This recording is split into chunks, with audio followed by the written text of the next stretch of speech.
Hi, greetings, brew dudes. I am Mike from brew-dudes.com. So, tonight ends 1 week of voting for our community brew. We offered up English style brown ale, American cream ale, or a Belgian wit. Many regrets and apologies to those who voted for wit and American cream ale, but the brown ale took it away overwhelmingly. So, I'm going to move over to the computer. I'm going to show you a couple examples of brown ale. Then we're going to build the Community Brew Brown Ale, and I'll chat about some of my ideas behind recipe choices to formulate and come up with what I think is going to be a great brown ale to fit into the Community Brew process. So I'm going to show you a couple recipes that sort of come out of this book as an example. It's one of my favorite books for recipe generation. And I've opened up not a brown ale, but a stout. So I'm going to sip on this while we do the computer work. So thanks to everyone who voted, from me and John. Let's move to the computer and let's make that recipe. Cheers.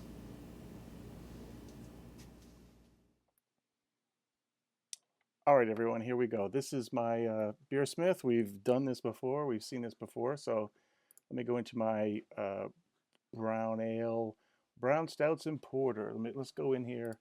Let's take a look at a classic example. So this is Jamil's Nutcastle recipe.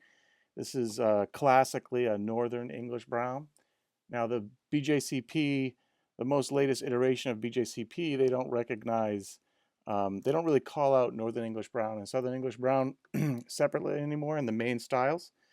They just have British brown ale. You can see that right here, British brown ale. But what I'm going to do is sort of, I prefer this northern-ish English brown ale style. So as this name implies, Nutcastle, a Northern English brown is very similar to something called Newcastle. So probably everybody has seen Newcastle and probably had Newcastle. So here's the recipe that comes out of Jamil's book, Brewing Classic Styles. So I'm going to just look at this and figure out, this is sort of how I do my own recipe research. So Maris Otter, that's pretty malty base malt. Then he's got Special Roast, which is interesting. It's something in the last couple iterations of brown ale that I've sort of forgotten about. And if you watch one of our really old videos, I think I've talked about Special Roast in brown ale before, and I think it brings something really special to the party. So perhaps maybe the name Special Roast. So I like that, so I'm going to keep that in mind. Um, and then he's got some Crystal 40 in here, which makes sense. It's an English ale. You want to have a little crystal malt, a little bit of caramel malt. But there's also half a pound of Victory malt in here, which is also another like biscuit-driven malt. And then he uses pale chocolate just a little bit to essentially drive color because he's getting most of that sort of toasted biscuit malt, drier malt forward flavor from his Maris Otter, Special Roast, and Victory Malt. To me, Special Roast and Victory Malt in the same place is probably a little bit much. So I'm going to think twice when I build my own recipe about whether or not I like those. He's got 2 editions of EKG. That makes sense to me. I sort of dig that. And then we can talk about yeast later, but Jamil in this recipe has London Ale WLP 013.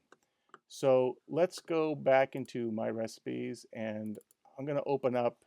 This is what I call brown ale number 3. This is the most recent brown ale that I brewed, and I was sort of playing around with ingredients and trying to figure out some things that I like and don't like. So there's some similarities between this and the last recipe. Let's take a look.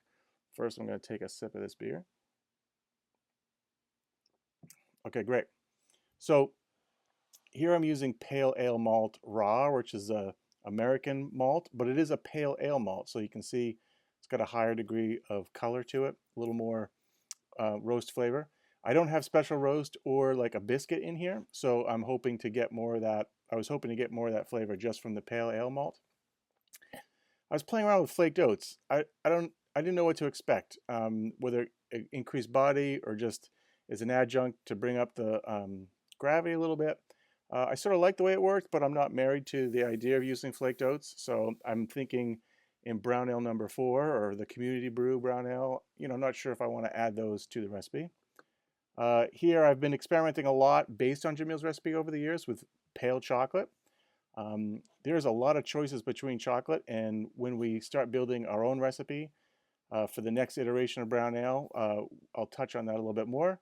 And just to keep it as English as I can, I really like this Simpson's medium crystal, which is about a 55 love, 55 SRM, versus caramel 40. Caramel 40, I think, is a little bit sweet, um, which is great, but it lacks a little bit more of the caramel punch that a slightly darker crystal. So I really like the flavor from medium crystal. So I'm probably going to keep that. When I made this recipe before, I tried Challenger, which is a UK hop, and it's just 1 ounce of Challenger.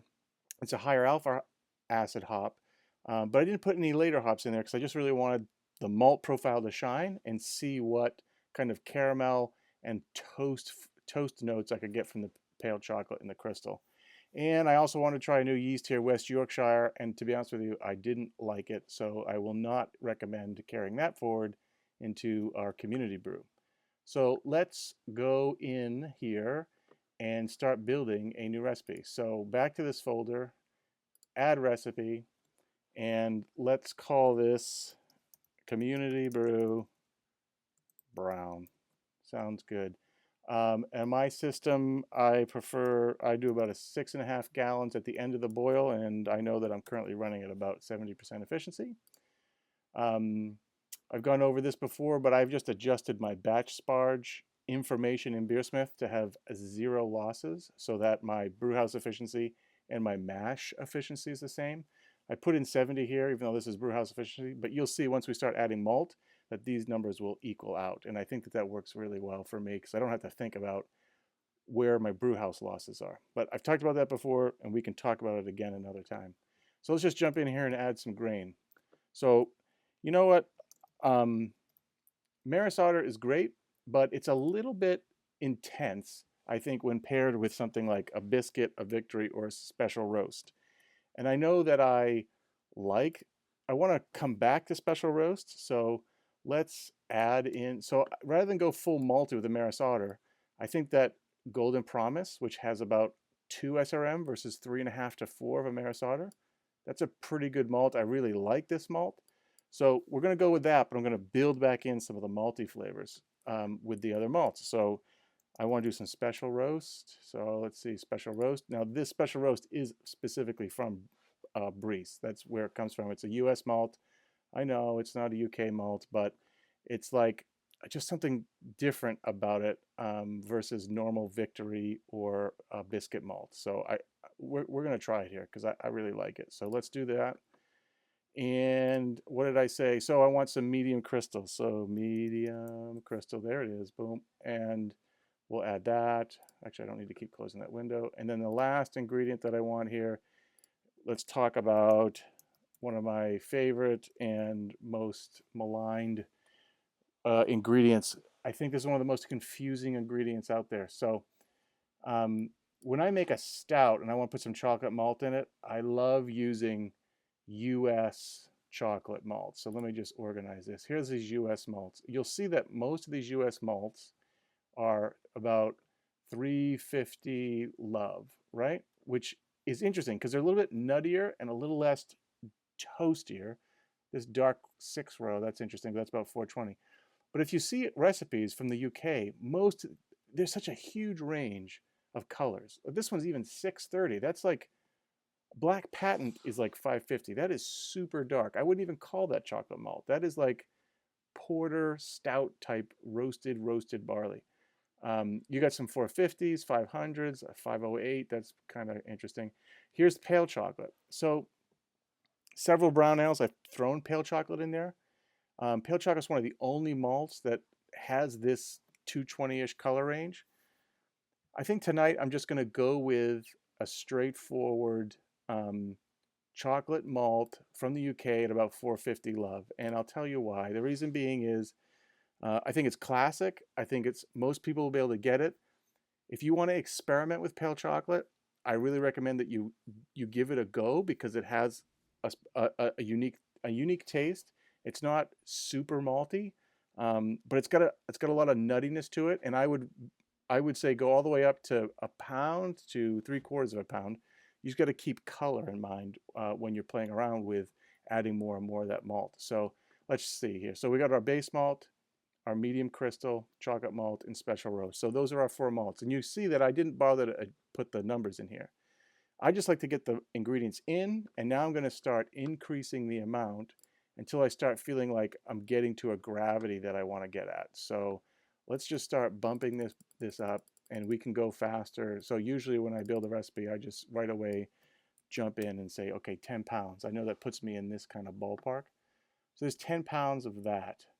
Now what? As now chocolate malt, um, um, a pound is probably quite a bit. A pound of this is quite a bit. So I'm going to just reduce this to half a pound. Where's my chocolate malt? Knock that down to half a pound, and let's see where we're at. So I'm starting to look at the color. Okay, now special roast, that's still pretty high. 1 pound of that is quite a bit, so I'm going to knock that down to half a pound. I'm going to start looking at where we are for color. So I remember from, I'm going to click back over to Brown Ale 3. I really like this beer. This beer was, pretty tasty beer. The only thing I didn't care for is that I thought it was just a little bit too dark. So this recipe is coming in at 17 SRM. So using that information, I'm going to pop back over to the Community Brew, and I'm going to say, all right, where in here is the easiest way to adjust color that doesn't change some of the flavor characteristics? I know that half a pound of crystal, I want that flavor quantity. And I know that special roast at half a pound for a 6.5 gallon batch is, these sound good to me. So I'm going to come up here and I'm going to say, let's just knock this down to, what if I go down to a quarter pound, 2.5. If I knock this down to a quarter pound, now I'm at 14. That's significantly lower than what I probably want it to be. I try to ignore this. I think if you stare at these things too long, you can drive yourself crazy trying to fit the quote unquote perfect setup. So I'm going to look at this again, and maybe I'm going to bump it up to, now you can do this. I have these things in pounds and ounces, but you can just type in that. And so 16, that's a whole SRM. It doesn't sound like much, but I think it'll make a pretty big difference in the color of the beer. So we're coming off of a 17 plus down to 16. I think I like that. That feels good. This gravity here. So I like this 4.6%. Maybe that's a little bit light for you. So you know what? Let's bump it up a little bit more. What does 11 pounds look like? So 11 pounds is almost 1050, and it's just about 5%. So I think that that is probably pretty good. Now, if you want something a little bit stronger, I mean, for the style, oh, let's change this. You're right. I can tell some people at home are probably going, but you haven't changed the thing. Okay. So we're pushing at 1049. We're pushing the upper limit of this. If you wanted to make this a little bit stronger, like let's say you don't want a 5% beer, maybe you just want just under 5% or whatever, take some of this out or add a little bit more. Let's just for kicks, you know what you could do, and you're gonna freak out when you see this. So you could put in some flaked maize, right? 1 pound of flaked maize, bumps you up to 5.5%. Now, okay, it's not an all malt beer, but you know what? Flaked maize, it's even coming from Tom Fawcett. Flaked maize is a very traditional English adjunct, and we shouldn't fear the adjuncts. I know we've talked about that before, but flaked maize, you could add that in there and get yourself a little bit more alcohol without changing the flavor profile of these other malts. So that's something you could definitely try and do. I don't want to do that, so I'm going to get rid of it. Now, what are we missing? Hops. So I think for a community brew, the best bet is to dive into the classics. So let's see what happens if I do 56 grams, which is 2 ounces. Look, I'll prove it to you, 2 ounces. Hit return, there it is. It's a little bit more than that. So I don't, who wants those uneven numbers? Not me. So 56 that's 2 ounces of EKG. So what does that give me? So that's 31 IBUs. That's a bit much maybe. So I just know from experience, maybe I'm going to go like this, knock it down, and let's go with what Jamil does, because I do like that. I have used that hopping schedule before. So let's duplicate this. Let's change this back to 1 ounce, which will be 28 grams. Oops, what happened there? Oh, 1.0 ounces. 28. Wow, my system is like, it's usually just boom, boom. Okay, 28 grams is, and we want to make sure we change this. Let's drive this down to say 10 minutes. So I think 1 ounce of EKG at 10 minutes will give you just enough of an English earthy EKG hop aroma to make you think, well, this really is an English style beer. Okay, so great. So the only thing we have left to do here is to add yeast. Now, if you can only get dry yeast, Fermentus SO4 is a great yeast to use. White Labs, what is it? WLP002 is also a great yeast. I find that its attenuation is a little bit lacking, so that would drive maltiness and make the beer taste a little bit more malty. But I'm going to cheat a little bit. Why yeast 19? What is it? ESB. Let's see. Yeah, there it is. 1968. I always forget the number. I'm going to go with this yeast. I'm going to recommend this yeast. One, because I have a porter with this yeast, and I'll probably do a repitch, and because repitching is great, and you get better yeast. And I also want to use that yeast to do a yeast washing video. But you could definitely go with 002. One of my favorites from White Labs is also 007, which is dry English, I think. Let's just take a quick look because we have the technology. Nope, not hops. Sorry. Yeast. Dry English. Yep, is 007. One yeast that I definitely stay away from is this guy, British Ale, because I think, if I'm right, this is sort of that Whitbread strain. Is it the Whitbread strain? No, so this is the Ringwood strain, right? This strain sometimes can kick out some diacetyl, a significant amount of diacetyl, if you're not careful. So I try to avoid that one.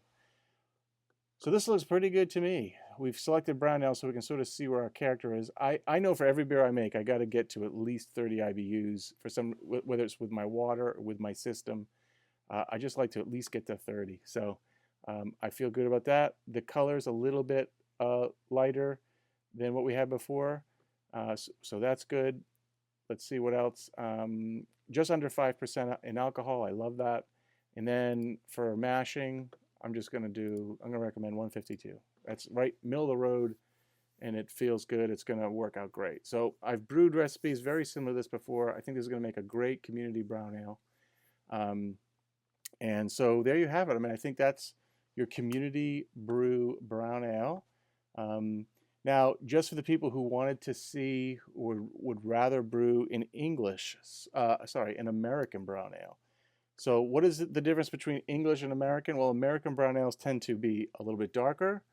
They're obviously higher in alcohol, and they have a much stronger hop presence. So I prepared in here for you. Let's just open up this famous recipe. So this is Janet's Brown from Mike McDowell, Brewing Network fame. So you can write this down or screen grab this, but this recipe is straight out of the Brewing Classic Styles book. You can see that this one is really dark. I mean, this is approaching like brown porter color. For me, it's just not the type of brown ale that I like because I confuse it with a darker beer. Almost 70 IBUs. That thing is really cranking. Northern Brewer certainly is not one of my favorite hops. I don't like the earthy. It's got a really strong herbal flavor to it, but it's very American in its bitterness. Cascade, Classic, and Centennial for a dry hop for 2 days. You could dry hop your English brown ale with EKG for a few days too. This is 5 days, not 2 days. But I don't find you really need to do that with English ale. So here is an American brown ale, just for those people who wanted to see an American brown ale. I'll take another sip of stout. So there you have it. There is your Community Brew brown ale. That doesn't look very brown, but ignore that. I don't know why they put this here. I like this. I'm looking forward to brewing it. So we will talk about this more in the coming weeks. We will leave some comments. Tell us when you brew it. We will probably try and shoot some video around our brew sessions. And then at some point in the future, if people want to exchange recipes, exchange beers, we will help facilitate that. And we can all talk about it as a community experience. So I hope you like this recipe. I hope you like the process. Thanks for watching. From Mike and John, Cheers and brew on.